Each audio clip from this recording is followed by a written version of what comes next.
एक ऐसा नाम इस वक्त चर्चाओं में ज्यादा बना हुआ है जिसके बारे में लोग कम जानते हैं लेकिन जानना बहुत कुछ चाहते अब हैं। ये आपने लाख टके का सवाल पूछा। पूरा बिहार इसी में दिमाग लगा रहा है आजकल। और ईमानदार अफसरों में गिनती होती है बिहार में, तो इक्के दुक्के लोग ईमानदार रह गए हैं। आईएएस आईपीएस में उसमें पाठक सर हैं, इसमें कोई दो राय नहीं मानते हैं किसी आईएएस अधिकारी के पास क्या पावर होती है? सीएम से बड़ी पावर है के पाठक के पास? नहीं नहीं, ये तो नहीं है, सीएम से तो ज्यादा पावर नहीं है। अगर सीएम ने ये कहा है तो उनको तो मानना है, नहीं तो फिर तो सरकारी नौकरी में क्यों है। चर्चा आ रही कि जिला शिक्षा पदाधिकारियों से कहा गया है कि शिक्षकों के व्हाट्सएप स्टेटस पर नजर रखिए। अच्छा। तो ये नॉर्थ कोरिया थोड़ी, उत्तरी कोरिया थोड़ी, इस तरह से आप तानाशाही वाला काम कीजिए। सिखाया ये जाता है कि आपको बॉस नहीं बनना है, आपको लीडर बनना है। आपका उद्देश्य क्या है? आपका उद्देश्य शैक्षणिक व्यवस्था को सुधारना है कि मास्टर साहब का ब्लड प्रेशर बढ़ाना है? बिल्कुल। पहले तो ये तय कर लेना पाठक सर।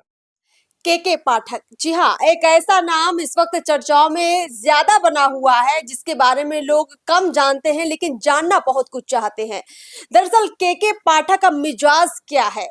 नीतीश कुमार कभी तारीफ करते हैं तो कभी उनके ही अपनी पार्टी के नेता के पाठक के खिलाफ हो जाते हैं। विपक्ष तो के पाठक के ऊपर कार्रवाई की भी मांग कर रहा है। स्कूलों के बच्चे अलग परेशान हैं और जो शिक्षक हैं वो अलग शिकायतें कर रहे हैं।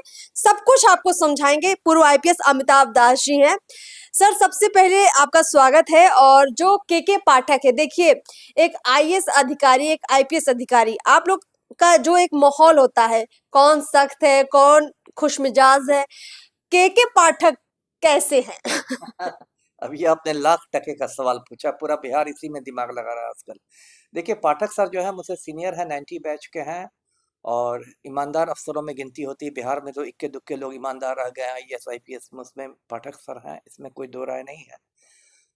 और उन्होंने अच्छा काम भी किया शिक्षा विभाग में। मतलब एक जो शैक्षणिक अराजकता फैल गई थी, जो शिक्षक लोग मनमानी करते थे, नहीं समय पर स्कूल आते थे, स्कूल में हाजिरी भी बंद रही है और मास्टर साहब धन कटनी भी करा रहे हैं, वो जो एक अराजकता फैल गई थी, उस पर उन्होंने बहुत हद तक अंकुश लगाया है। तो वहां तक उनकी तारीफ होनी चाहिए। लेकिन पाठक सर के साथ प्रॉब्लम ये है कि जिसको आप कह सकते हैं टैक्टलेस टैक्टलेस व्यक्ति हैं।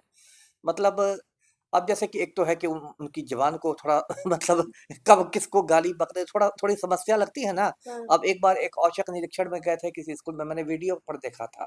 तो प्रिंसिपल को इडियट इडियट कहने लगे। ये तो अच्छी बात नहीं है। और उसको बच्चों के सामने कह बच्चों के दिया। सामने ये तो बहुत गलत बात है ना। मान लीजिए प्रिंसिपल ने कोई गलती की है तो आप उसको चैम्बर में बुला के समझा सकते हैं। बच्चों के सामने प्रिंसिपल को आप इडियट कहते हैं, फिर बच्चे उसकी क्या इज्जत करेंगे?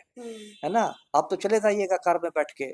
प्रिंसिपल को तो फिर स्कूल में डिसिप्लिन रखना है, और बच्चों के सामने उसको इडियट कर दिया तो उसकी क्या इज्जत रहेगी? आपको सोचना चाहिए।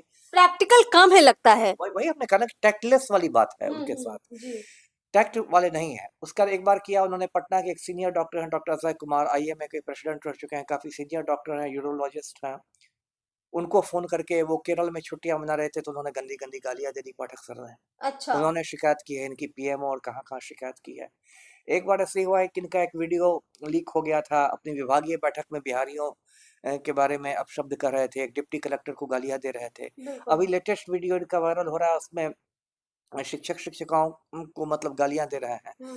तो देखिए, कड़क होने का ये मतलब नहीं कि आप झक्की हो जाए, है ना। ईमानदार होने का ये मतलब नहीं कि आप झक्की हो जाए। तो होता क्या है कि आप कोई हाई स्कूल के तो स्टूडेंट है नहीं। हाई स्कूल में ये सब चलता है, कोई किसी को कुछ बोले, कोई कुछ बोले। लेकिन आप इतने ऊंचे पद पर अपर मुख्य सचिव हैं, एडिशनल चीफ सेक्रेटरी हैं, 30 साल से ज्यादा की आपकी नौकरी हो गई, अब आप मुख्य सचिव बनने वाले हैं।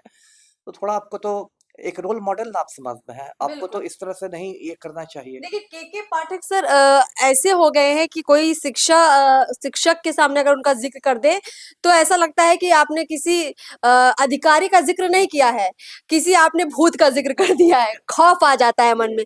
देखिए, अभी हम देख रहे हैं के पाठक जी ने जो एक फैसला दिया है कि भाई सुबह 9 बजे से शाम 5 बजे तक शिक्षक स्कूल आएंगे, लेकिन नीतीश कुमार कह रहे हैं कि नहीं नहीं, 10 से 4 ही रखिए।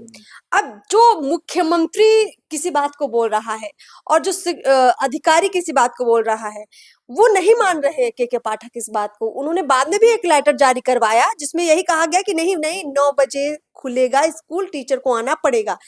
क्या मानते हैं किसी आईएएस अधिकारी के पास क्या पावर होती है? सीएम से बड़ी पावर है के पाठक के पास? नहीं नहीं, ये तो नहीं है, सीएम से तो ज्यादा पावर नहीं है। अगर सीएम ने ये कहा है तो उनको तो मानना है, नहीं तो फिर तो सरकारी नौकरी में क्यों है।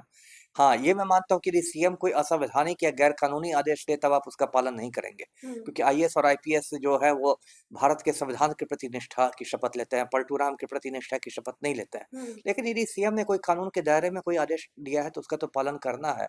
अब इसमें भी एक मतलब बिना बात का विवाद हो रहा है, आपने सही कहा। उसका देखिए हो गया कैसे, जो इन्होंने गाली गलौज की है तो उस पर अभी विधान परिषद में जो चेयरमैन है उन्होंने एक समिति बना दी है विधान पार्षदों की जांच करने के लिए।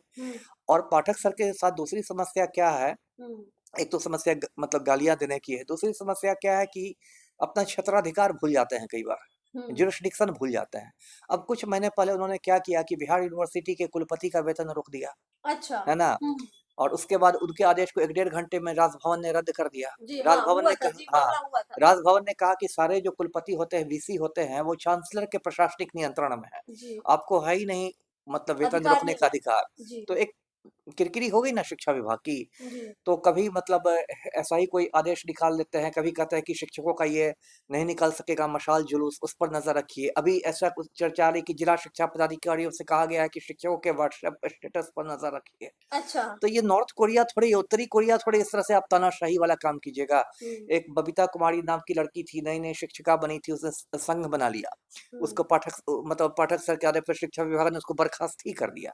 मैंने उसी समय कहा था कि संघ बनाना लोकतांत्रिक अधिकार है, आईएएस एसोसिएशन होता है, आईपीएस एसोसिएशन होता है, खुद पाठक सर आईएएस एसोसिएशन के हिस्सा है। तो आईएएस अधिकारी लोग संघ बना सकते हैं, तो शिक्षक क्यों नहीं बना सकते। और वही हुआ, बबीता कुमारी हाईकोर्ट में गई, हाईकोर्ट ने शिक्षा विभाग को फटकार लगाई, उसकी नौकरी दोबारा बहाल हो गई। तो इससे क्या होता है, इसका तो आपका ही ना इकबाल खत्म हो रहा है ना। आपका इकबाल खत्म होता है, आपकी फजीहत होती है। तो कोई ऐसा आदेश देना ही नहीं चाहिए जो मतलब कानून के विपरीत हो और आपके क्षेत्राधिकार के बाहर हो। जी। जैसे लगातार आप जिस तरह के आपने अभी मसले उजागर किए हैं, के पाठक जो मिजाज बता रहे हैं या दिखा रहे हैं पब्लिक को, बिहार की पब्लिक को, थोड़ा सवाल मन में ये उठता है कि क्या इसी प्रक्रिया के साथ वो लंबे वक्त तक काम कर पाएंगे बिहार के अंदर? क्या लगता है आपको? कोई भी आईएएस अधिकारी या आईपीएस अधिकारी, जैसा आपने कहा कि वो अपने दायरे से ज्यादा थोड़ा बढ़ जाते हैं, अगर ये कंटिन्यू वो करते हैं, और जैसे बिहार के शिक्षक हमने देखा है कि लगातार कई बार विरोध में नजर भी आते हैं, अब तो तमाम विधायक विरोध में आ गए, ये प्रक्रिया ज्यादा बड़ी हुई तो कितनी मुश्किल हो सकती है उनको?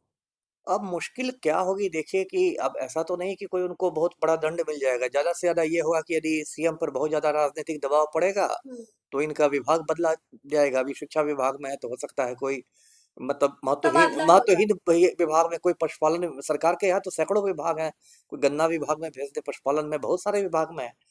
ये बात उनको दंड देने की नहीं। देखिए नेचुरल बात ये है कि हम लोग ट्रेनिंग के समय बताया जाता था कि लीडर और बॉस में क्या अंतर है। बिल्कुल। तो होता है कि जो मातहत आपके अधिकारी हैं वो बॉस से डरते हैं और लीडर की इज्जत करते हैं। बिल्कुल।